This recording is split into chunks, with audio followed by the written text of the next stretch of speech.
There's a good chance you're dealing with a middleman, like me, when you get your medicines.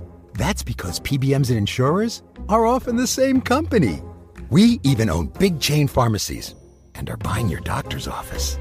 We decide what medicines you can get, where you get them, and how much you pay. It's a win-win. For me. When middlemen own it all, you lose. Visit phrma.org/middlemen to learn more. Paid for by Pharma. At Sierra, discover top workout gear at incredible prices, which might lead to another discovery. Your headphones haven't been connected this whole time. Awkward. Discover top brands at unexpectedly low prices. Sierra, let's get moving.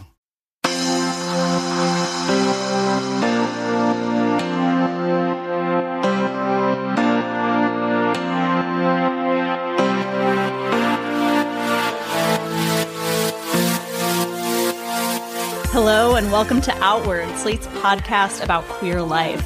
I'm Christina Cauterucci, a senior writer at Slate, and it's not news to any of you that since the very first day of Trump 2.0, this presidential administration has been trying to delegitimize trans identity. Executive orders have decreed that trans people are delusional and frauds.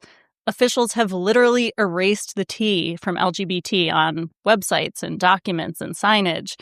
And this is a part of a broader strategy among conservatives who have landed on trans people as a tiny minority that can be easily demonized, even in a country that's made quite a bit of progress on gay rights. The way they're doing that, of course, is by trying to separate trans people from lesbians, gays, and bisexuals, as if our issues aren't, totally unrelated and our communities are totally segregated and our futures aren't linked. This isn't the end game, I should say. They're obviously after gay rights too, and they're not keeping that a secret. But it's much easier for them to take their first big swings against trans people, separate from cisgender queer people, and then use that opening to slowly raise questions about the LGBs too. So how did we get here? There's a political science professor at Fordham University, Zein Murib, who's been trying to answer that question. Zein actually just wrote a piece for Slate about it. It's called "Why Are Trans People Such an Easy Political Target?" Zein is the author of the book Terms of Exclusion, Rightful Citizenship Claims in the Construction of LGBT Political Identity. And I'm delighted to have Zein on the show with me this week. That conversation is after the break.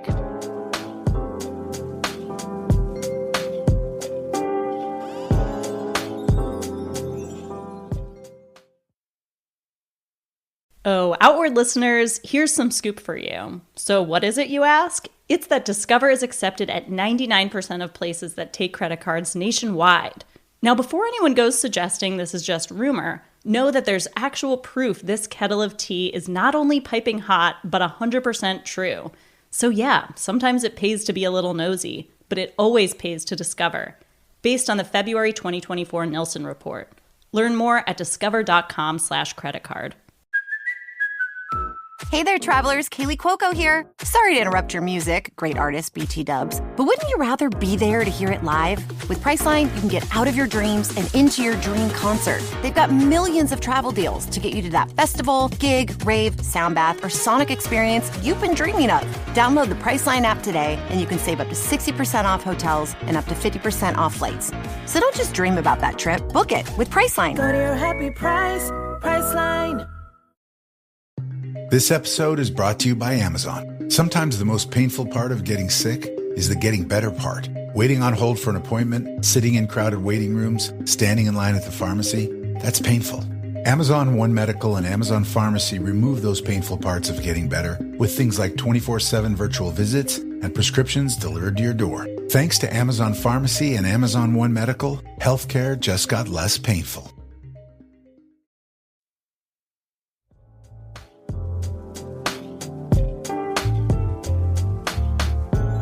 We're back with Zein Murib to talk about Zein's piece in Slate, Why Are Trans People Such an Easy Political Target? Zein, welcome to Outward. Thanks for having me.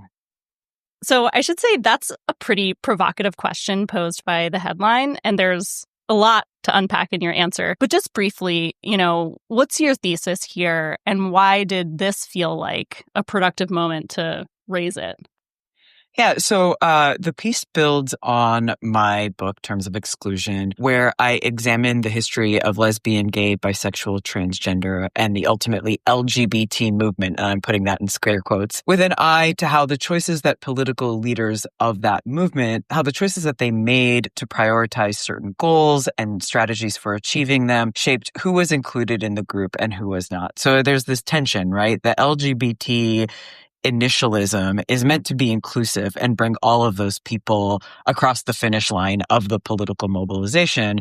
But what we know is that that has been a really fraught and complicated process. And so people have said things like LGB fake T, or people have criticized the fact, even the fact that we say LGBT is something that was contested because it used to be GLB. And there was this argument that well, you're putting gay men first and lesbians should be first. And so there's this argument that that's an ordering of the groups that would be included or not. And so what I'm able to do in the book is I go back and I look at speeches, writings, and publications from 1968 through 2003 to see how political actors and the members of the groups themselves were talking about those tensions. And what I'm able to show is that the decision to prioritize rights claims meant that it was usually white gay men and some lesbians who were able to benefit from the movement actions.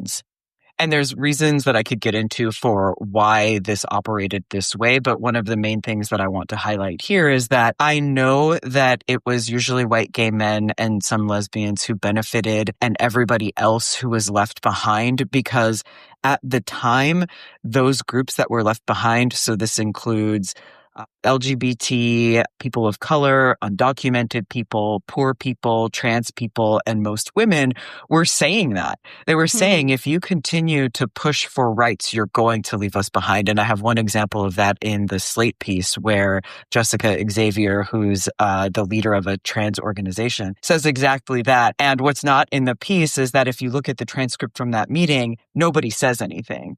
So no one responds. But what I read in that silence is that there's actually people are okay with that. In a way, the mainstream lesbian and gay political leaders are okay with that exclusion. Yeah, I'm going to get to that meeting later on because I found that a really interesting case study. But I want to go back to Stonewall because you mentioned this in the piece. It feels like every year there's a little debate about who threw the first brick, blah, blah, blah. And what do you make of that impulse to kind of boil down this seminal moment in queer history to that proverbial brick? What kind of gets lost there? Yeah, I think that the reason that it has been so hotly contested is because from even the beginning moments of Stonewall, there was some debate over what it was. And so the interesting thing, if you go back and you read oral histories of Stonewall, there's lots of different accounts that talk about how basically what happens is this riot erupts at this one bar against the police, but that it actually spreads through the West Village. So people who are not gay or lesbian are walking by and they're like, yeah, the police suck, right? And they get involved. And so I think that in that moment, there was this radical political ethos. It was very anti-police. It was in some ways really critical of capitalism. And that has gotten lost in our retelling. And when we aren't looking at those details that are being provided by the people who were there, it opens up the opportunity for lots of different stories to come in. And so starting in around 2017, there was a big historical push to say this has been told primarily as the story of white gay men rising up against police incursions into their nightlife, but actually it was these two trans women who were the ones who were instigating it. And the back and forth that has ensued, I think, is one, superficially about historical accuracy, but more importantly, a really important debate about who belongs in the group and who doesn't. I guess it's my opinion that it kind of doesn't matter who threw the first anything. I think if the story was told more accurately about who was there and what was life like at the time and what were people trying to do, it wouldn't matter as much. But it does feel like this is the one thing that people can kind of focus on to be look, all of these communities were left out, and so let's give them the recognition that they deserve. Even as, like you say, it's kind of impossible at this point to boil down exactly what went down in this one specific moment. Yeah, and I'll just add to that there's a meta dimension to that as well, where there's been a lot of pushback amongst scholars about which even was the first riot. So, I live in New York, and so I get to be like prejudiced for New York and say like, well, they did it bigger and better here, and they were able to, and that is actually not true. Like, there were riots on the West Coast that were happening in Los Angeles and San Francisco that predated Stonewall. It was just that there were mechanisms in place here, primarily in some of the organizations that I talk about in the piece, that were able to take the baton and run with it and institutionalize the Stonewall uprising as a pride celebration in subsequent years.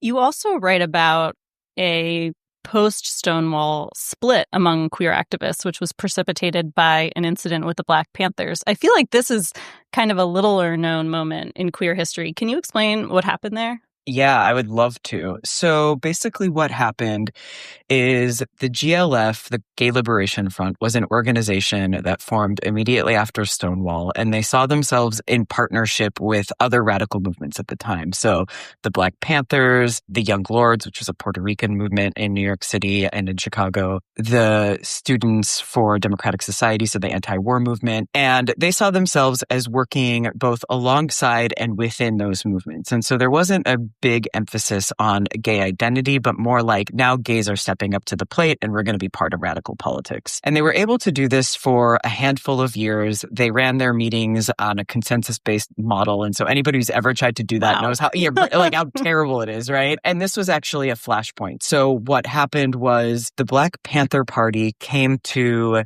GLF and other radical organizations at the time, and they looked for donations to a bail fund for the Panther 21, which is a group of 21 Black Panthers who were accused of plotting an attack on New York City police officers. And part of the city's efforts to demobilize the Black Panthers was the judge set the bail incredibly high. So they were looking for these donations to sort of say, we're going to meet these demands. We're not going to let you demobilize us. And they came to the GLF, and GLF the members engaged in a protracted debate, and it got really heated. And at one point, 3 members broke off and they said, we don't agree with spending our meager treasury this way, and we're going to start our own organization. It's going to be called the Gay Activist Alliance. It's going to have a constitution. It's going to have bylaws. It has the equivalent of like the Federalist Papers, where they explain why they're doing what they're doing and what they're going to do. And I think that this deeply racialized split shows exactly who was imagined as the members of the gay group and who wasn't. So whereas GLF was saying anybody and everybody who identifies in some way as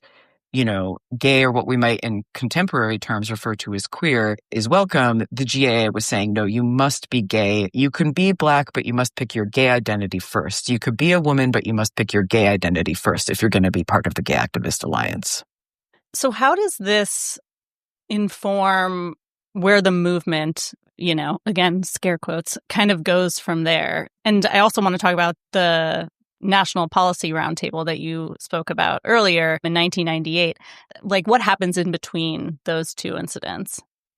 So what happens in between, and I think this is something that gets lost when we talk about the history, although Emily Hobson has a really great book on what happens after this moment with the radical LGBT political people of the time. They basically break off. They say, we're not going to be part of this kind of assimilationist-oriented rights-based group, the GAA, and we're going to focus our attentions on our activism for the Black political struggle or immigration issues or poverty or women's issues in these ways. And so I think there's this idea that advocating for rights is the most logical thing to do, and that people did that because there was consensus around that. But the reality is that there was only consensus among those people who remained in the group from the jump. And so I think that's an important thing to note. And I think that people who stepped back from the mainstream movement created the conditions for the mainstream movement to advance in these ways. They were seeking rights. They were looking to be folded into the normative family. They wanted to get married. They wanted inheritance rights. They wanted to keep the system as the status quo, but just fold in gay men and some lesbians. And I think that that's shaped the movement up until this current moment. And I could sit here and name countless examples of that being the case. At the same time that some of the rights-based organizing is happening, there are also gay men and lesbians and bisexuals and trans people who are saying, we really need to be focused on poverty and housing, for example. And people saying, no, that's not a gay issue. Marriage is a gay issue. Being able to serve in the military is a gay issue. So we just see examples of this throughout history of the movement, again, in scare quotes, or movements more accurately, that have shaped the way that we understand both sexuality and politics attached to sexuality and gender now. Yeah, I think it can be hard for people who've only seen the gay rights movement as it has existed as the gay rights movement to even imagine what an alternative would look like. I mean, what would people be advocating for if not rights? I think it's like anathema to some people to think about an identity group not advocating for rights. Yeah, absolutely. And I'll just say anecdotally, and this is in the book, that when I first started presenting on this project, I started the project in, I want to say it was 2010. So at the time, marriage was the big thing on the agenda. And we were also, Barack Obama was president. And so I would present this work to audiences and they would be really skeptical. And they would say, but rights, don't they just work? Like the civil rights movement, that was great. Like people couldn't vote and now they can vote. And I would say, well, there's some scholarship to suggest that not everybody is able to vote and that even the wins of the civil rights movement were incomplete when you look across race and class lines and gender lines, for example. And people would just persist and they would say, no, it's rights. And the thing that happened that suddenly I think made people more open to this argument that focusing on rights was the problem was Dobbs. Because I think it highlighted to people that the same things that the state gives, the state can also take away. And I would like to think that this has created a possibility for thinking more universally about political objectives. So we could think about trans healthcare, for example. My new project looks at how it's not just trans people who are using hormones. Just about everybody is using some form of exogenous hormones, whether it's people going through menopause or people accessing testosterone due to low testosterone levels, people trying to get pregnant, people trying to not be pregnant. Hormones are used fairly universally, and yet the only version of hormone usage that is politicized is for trans people. If we take a step back and we say, this is actually about bodily autonomy and not about trans people, or with the marriage fight, this isn't about people being able to get married in order to access healthcare. This is about having access to healthcare, universal healthcare. Then we start to think a little bit differently about our political priorities, and I think create possibilities for coalitions that I think are really important, especially in this moment. You mentioned the activist Jessica Xavier earlier. I want to talk about this moment that happened in 1998, a gathering of advocates and activists. Why was there this gathering? What were people talking about? And who were sort of the main players who spoke up to advance arguments? The National Policy Roundtables were convened by what was then called the National Gay and Lesbian Task Force, is now currently the task force for, I think, LGBTQIA plus movements and things like this. And it was really the brainchild of Urvashi Vaid, who envisioned the National Policy Roundtables as a place where the different actors at all different levels of government, for all the different kinds of identities, could come together and formulate a strategy, because this was the late 90s. George Bush had just been or was about to be elected president, and there was concern that they would need to present a united front against what was a nascent, I think, ongoing conservative shift in American politics. And so it was a real strategic move on their part. There were complementary roundtables. I think there was like a religious roundtable. There was a legal roundtable. And so this was the one that was for LGBT people to influence policy and craft political strategy. And what was, one of the main issues that they were talking about? They talked about everything. They met biannually. They started in 1996 and then ended shortly after 9/11 was the last meeting that I have the transcripts for. I think they continued to meet, but I don't have access to those meeting minutes. But they were interested in figuring out a way to act as a coalition that respected the differences across the groups. And so they had some pretty interesting debates there. They had one meeting about the role of funding in the movement and if and how it was exercising an excessive influence on movement goals. They hosted meetings on race in the movement to try to understand, I think the charge was why it's a white-dominated movement. So they talked about a lot of different things at these meetings, and they were very hopeful about the possibility of being able to work together. And in your piece, you mention a discussion about conversion therapy, right? Yeah. And I know there are sort of two different messaging strategies that are raised as potential ways to fight back against it. One of the people who spoke up was the law professor Kai Feldblum, who would go on to lead the EEOC under Obama and Trump, actually. Can you tell us about her and what she thought the movement's message should be? Yeah, her strategy was to sidestep the question of the origins of sexuality entirely. So in conversion therapy, the big point of debate is it natural or is it a behavior that can be unlearned? Obviously, conversion therapy is invested in the latter, that it's something that can be unlearned through talk therapy, through nurture, etc. The problem with the argument that sexuality is innate is that that's really difficult to prove. Both are really challenging to prove. And so in some ways, this was a good strategic choice. Feldblum is saying, let's just not even wade into that fray. Let's talk about how we are just people who want to be in families like everybody else. And in the piece, I allude to this, but in the book, I really emphasize the fact that this only allows people who are part of families to be part of the movement, right? And there were people in that meeting saying, listen, part of being like queer or gay or lesbian or trans is not about being part of a family. It's about, one person says trying things out. And then Xavier has this big critique and says that's the wrong strategy at all. This is always about gender, right? So Jessica Xavier says that the discrimination that trans people face, gay people face, bi people face, it's all about gender. I mean, what was the reaction to that argument? You said nobody responded to her? Yeah, and I had this in the one of the drafts of the piece, but basically, I mean, it's impossible to tell with the transcripts. But there's this back and forth that's happening. People are responding to each other's comments.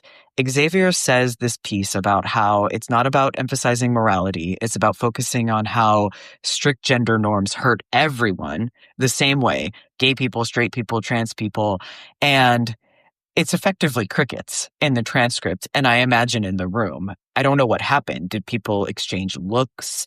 Did they avoid eye contact? I have no idea. But what I do know is that in this almost verbatim account of the meeting, nobody responds to Xavier. They instead return to morality and families and how to fold the LGBT group, more accurately, lesbians and gays, into mainstream family configurations. And so what is sort of being illustrated there is a fundamental split in strategy that, the mainstream movement would more or less follow Kai Feldblum's vibe and excluding the argument that would have more easily, included trans people.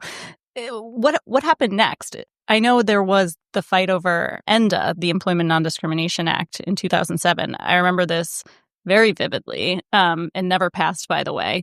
But how did Democrats make the argument to exclude trans people from that non-discrimination legislation? They did it in a couple different ways. So one of the main proponents of excluding trans people was Barney Frank, and he initially tried to justify it as a matter of political expediency and just saying, I have gone around and I've seen where we have the votes and we don't have the votes for a trans inclusive version of ENDA. What's interesting for me is that he faces quite a bit of pushback. And so he publishes this really long defense of the decision to drop trans people. He faced pushback from queer people or from other Democrats? From other Democrats. So Tammy Baldwin was one of the people who pushed back. And actually, if you look Good for her. Right? Yeah. And if you look at the debate, it's really interesting because people are saying, wait a minute, what happened? We had a trans-inclusive version and now we have a trans-exclusive version. And this seems unfair. And so Barney Frank writes this long justification defending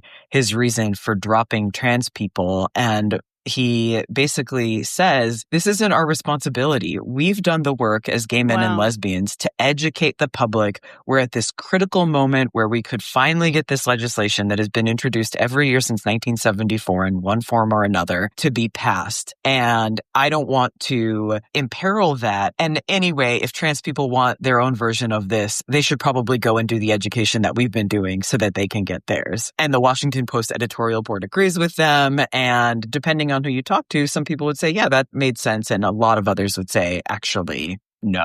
I mean, that really is, the starkest example of discounting trans involvement at all in LGBTQ movements. Absolutely. We're going to take a quick break, but we'll be right back with more from Fordham political science professor Zein Murib.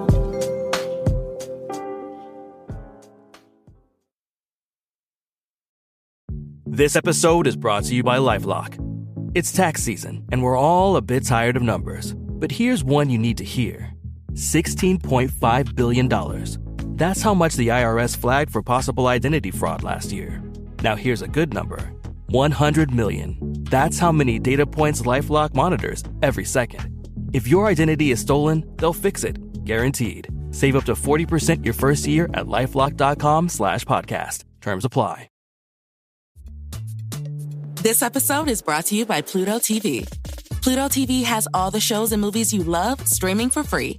That means laughter is free with gut-busting comedies like The Neighborhood, Key and Peele, and Ferris Bueller's Day Off. Mystery is free with countless cases to crack from Criminal Minds, Tracker, and Matlock. And thrills are free with heart-pumping hits like The Walking Dead and Defiance. Feel the free. Pluto TV. Stream now, pay never.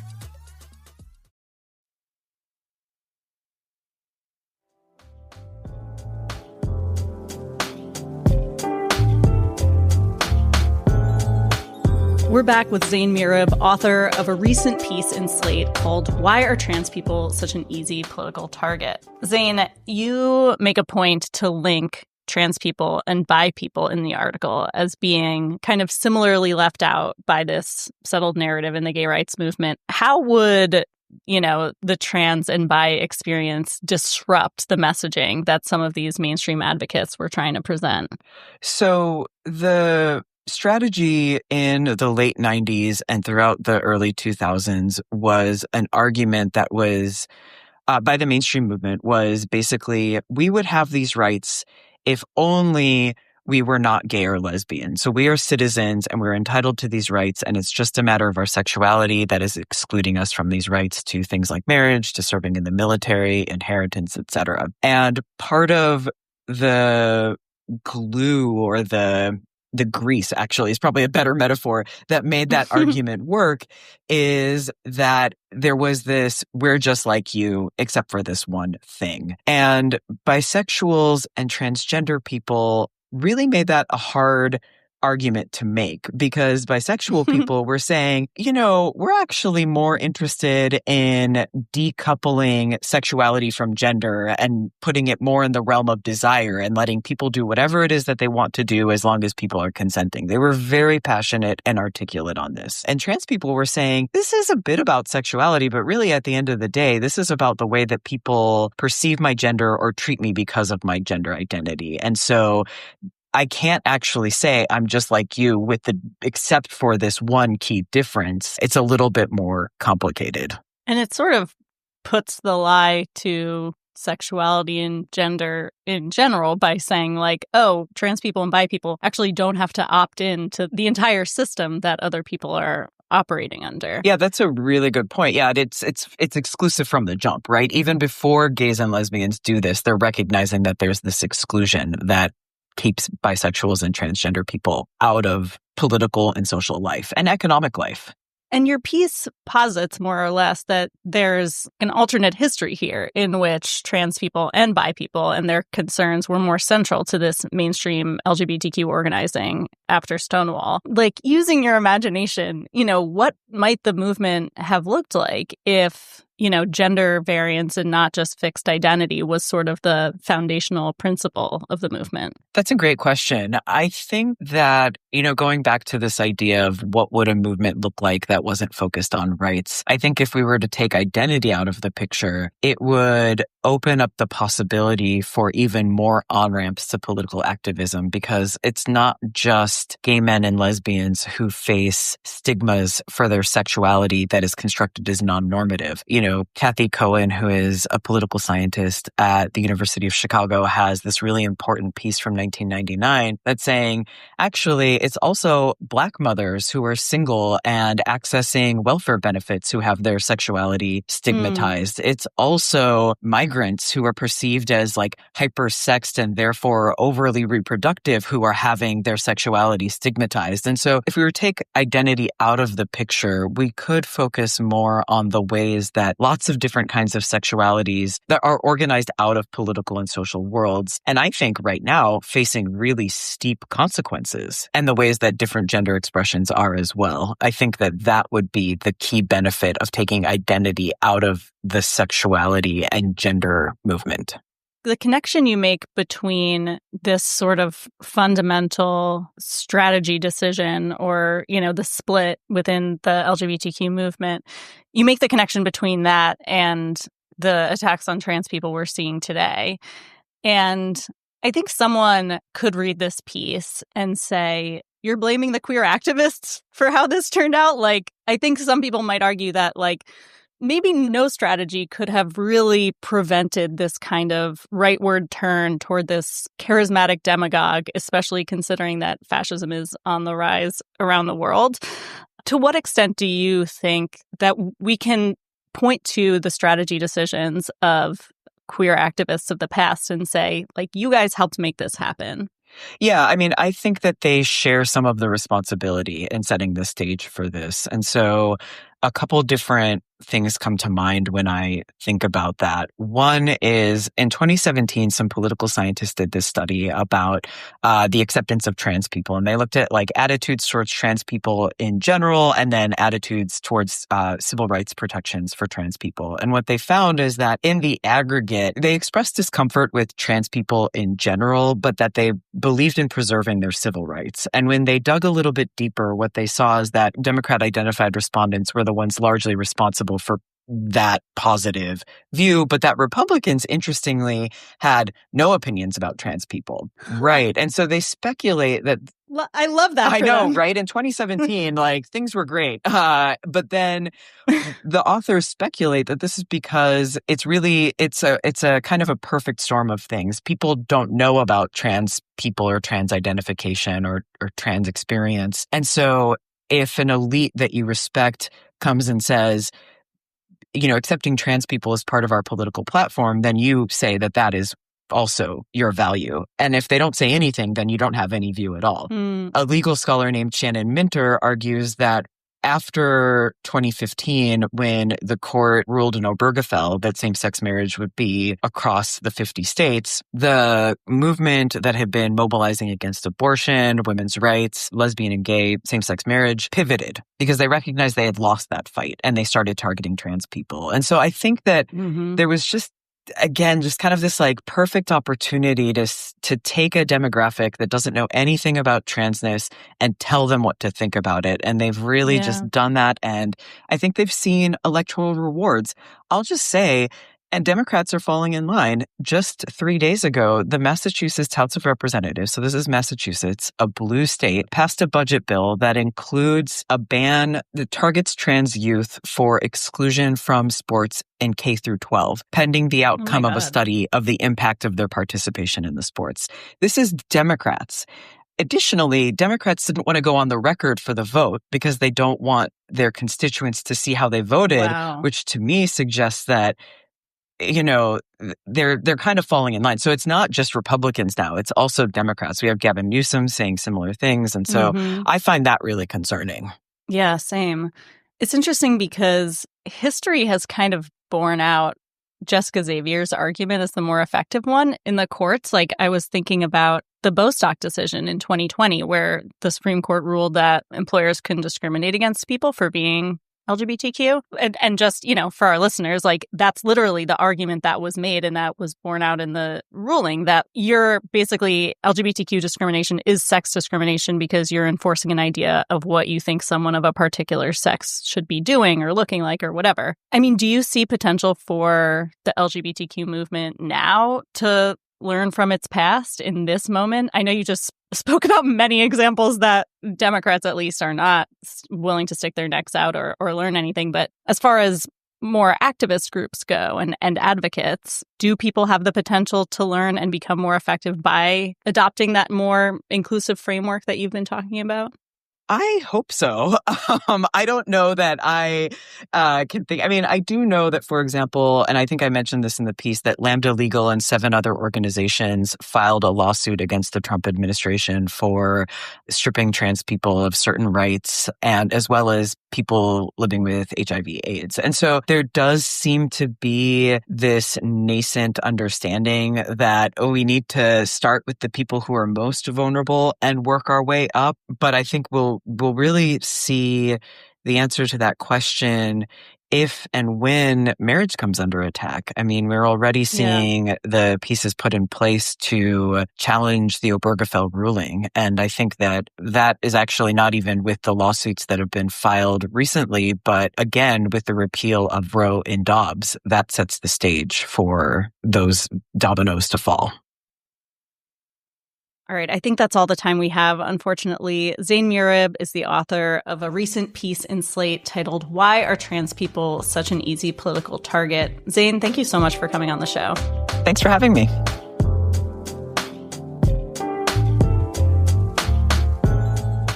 That's it for the main show today, but there's always more Outward over in the Slate Plus feed. This week, Zein Murib will stick around to help us update the gay agenda. If you're not already a subscriber, remember, by joining Slate Plus, you'll get ad-free podcasts, extra segments on all our shows, and you'll never hit a paywall on the Slate site. Subscribe now on Apple Podcasts by clicking Try Free at the top of the Outward show page, or visit slate.com/outwardplus to get access wherever you listen. We're always here for your feedback and your topic ideas at outwardpodcast@slate.com. Our show is produced by Palace Shaw. If you like Outward, please subscribe in your podcast app, tell your friends about it, and rate and review the show so other people can find it. Stay gay, everyone.